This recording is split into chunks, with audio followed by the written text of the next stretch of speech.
This is a bit of a strange one because I've had a few things on my mind in the last, probably stretching back about a week to 10 days, that I've wanted to discuss and I wanted to talk about on my videos, but have yet to find myself in a headspace where I'm driven to do so and have the energy inside me to get out these concepts in a way that I feel would do them justice. And whilst there is a risk of somewhat overthinking some of these concepts, because some of them are somewhat, what's the word, polarizing, I guess you could say. They're important to me, and they're quite important to understanding a large part of my mind, really and truly. So yeah, they're important to me. So I wanted to do one today. There's three in particular. One of them is to do with happiness and the ideas surrounding happiness, and how I feel like we place way too much emphasis on the idea of being happy. Another one is the importance of vibration and understanding and experiencing energy and being more in tune with energies and flows of energies, rather than relying on some sort of yardstick, some sort of tape measure to gauge everything that you do. I'm a big believer in it being important to get a feel for certain things, because everything vibrates. The thing that comes to my mind first and foremost is food. It's very easy for people to ask me questions like, oh, but what kind of difference do you feel since you've eaten such a clean diet and la-di-da-di-da. And it's not something I can ever really answer. It's not something I can measure. It's not something I can even quantify and explain in a way that you'll understand. I just feel great all the time. Even that is a bit misleading. So that's something that I really want to talk about. And lastly, and most controversially, is the idea that I'm a god. I am God. We are all gods. I believe that every human being on this planet is a god in their own right, by virtue of their ability to create and their ability to choose who and what they want to be. And I truly believe that every human being on this planet has that power. And we have many extreme examples to lean upon in order to take inspiration from. And there are many examples in our own life that we could point to that we've created. I'm a firm believer that you are where you deserve to be. It's a saying that's kind of stuck with me since I was 15, 16 and first introduced to it.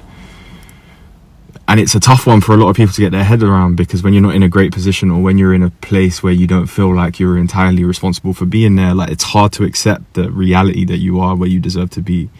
And if you take responsibility for your current circumstances, it will liberate you to be able to then choose and create where you want to go from there, rather than accepting a victim-like mindset. Again, these are all concepts that I could sit and talk about and discuss. And to be quite honest, I much prefer discussing them. Well, I've never discussed them into my phone before. I've never discussed them into a mic before on my own. However, I could sit and converse about them for hours. And the godlike one in particular, I enjoy most discussing it with people who are religious, who are open-minded. I don't talk to idiots, I'll be real. I never indulge in conversation with fucking tools. It's just not worth your time.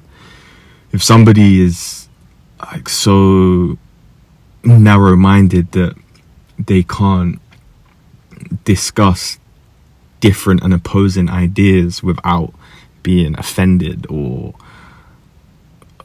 feeling personally attacked, and are not curious to understand the other person, because I always am. I'm always curious to truly understand your point of view in an attempt to change mine. I'm somebody who is very firm in their beliefs. However, yes, I've had some beliefs that have been the same for almost 10 years now, and I've had some that have maybe only changed a year ago or 6 months ago or last week. I don't believe it's healthy to tie yourself to your ideas and your beliefs. I believe it's very healthy. The healthiest thing you can do is disconnect from them entirely and understand that they are not you and you are not them. And that allows you to be open to all these new ideas and new concepts and new theories about something that you may have believed in for a very long time. But it's important to take that new concept and information and pit that against your current belief system and put it next to it, hold them up next to each other and examine them and ask yourself questions regarding both of them and pit them against each other. And sometimes the new concept will outweigh or outsmart or be superior to your old one, and you can't be so stubborn to not then adopt that and change your behaviors based on that. I don't see that as healthy at all. That's something that I've got a lot more practice in the last, I would say, 2 to 3 years. Because if you ask anybody close to me, they would consider me like very opinionated, very headstrong, like firm in their beliefs. However, the people that really know me also, like, I mean truly know me, like, also understand that if you bring something like game changing to the table, right, my behavior will change and my belief system will change, and there will be no hesitation in that.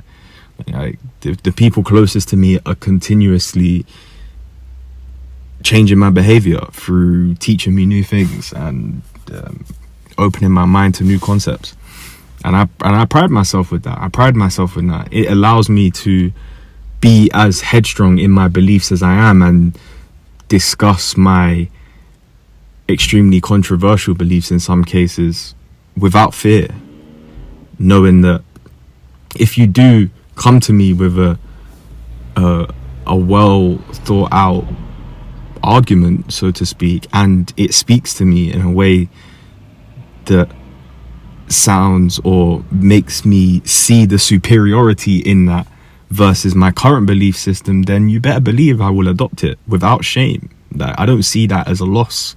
I see that as a gain. If I'm able to find a superior way of thinking and adopt it, then I've just grown. Like, it doesn't make sense to me to hold on to something that is potentially inferior. And it's not always as black and white either, as one being better than the other. Sometimes you take the new thing on board, you keep the old thing, and you pit them against each other for a long period of time. You play with these two concepts and you practice both of them simultaneously and see which ones work for you the most, so on and so forth. So I do really look forward to speaking about these concepts. There is a part of me who strangely would somewhat enjoy some of the concepts, as scary as the idea would be, but I would somewhat enjoy discussing some of the concepts with a much larger audience, because then you're subject to way more scrutiny, which is kind of daunting as somebody who's just not really about this social media life bar this YouTube channel. But at the same time, like, I love discussion. Like, I do love discussion, and I do love healthy, like, open-minded, like, wise discussion. You see two wise men speaking and discussing two opposing ideas, you'd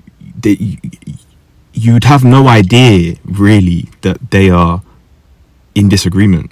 Like, there's harmony in their communication, and harmony in communication is so vital, even when you are discussing opposing ideas. Like, there's, especially man to man, like, I was raised with under the idea that once language has reached a point of being unable to resolve a problem between two men, then the last resort is violence.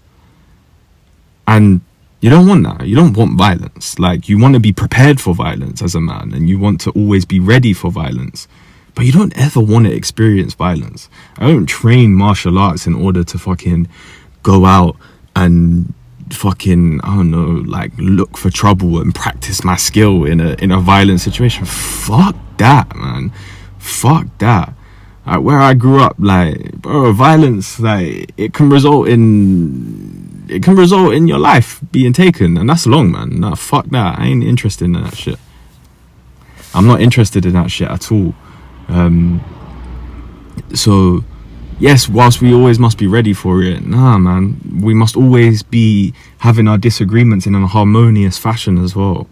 There's no need to personally attack somebody for their belief. Like, try and understand it. Try and get a grasp of why they see things like this. And even then, you don't have to agree with it. You don't even have to like it. Just accept it. Just accept that everybody's a free thinker, some more than others, and there's absolutely nothing wrong with being a free thinker. In the same way that there's absolutely nothing wrong with following a school of thought, like a religion or a culture or something or the other. Like, we can all live in harmony and live in discussion about our different ideas, and like, that's all right. And in many ways, this is a disclaimer. This, I guess you could say, this video is very much a disclaimer for the controversial things that will eventually rear their head on this channel. And I look forward to that. I do really look forward to that. And that, in many ways, is another thing that I'm looking forward to discussing. And that's kind of what I'm here for. Like, I've been thinking about doing a video and really getting a good, clear idea for myself as well as my channel for like what I am here for. And free thinking is a huge part of my life, a huge part of who I am. It's a huge part of my belief system. So yeah, it'll be very interesting to see where all this goes. If you made it this far in this video, it's a bit of a longer one and there's some background noise, so I apologize for that. But thank you very, very much. To those of you that do watch these videos entirely, you mean the world to me, genuinely. And I look forward to sharing this journey with you. I'll see you tomorrow.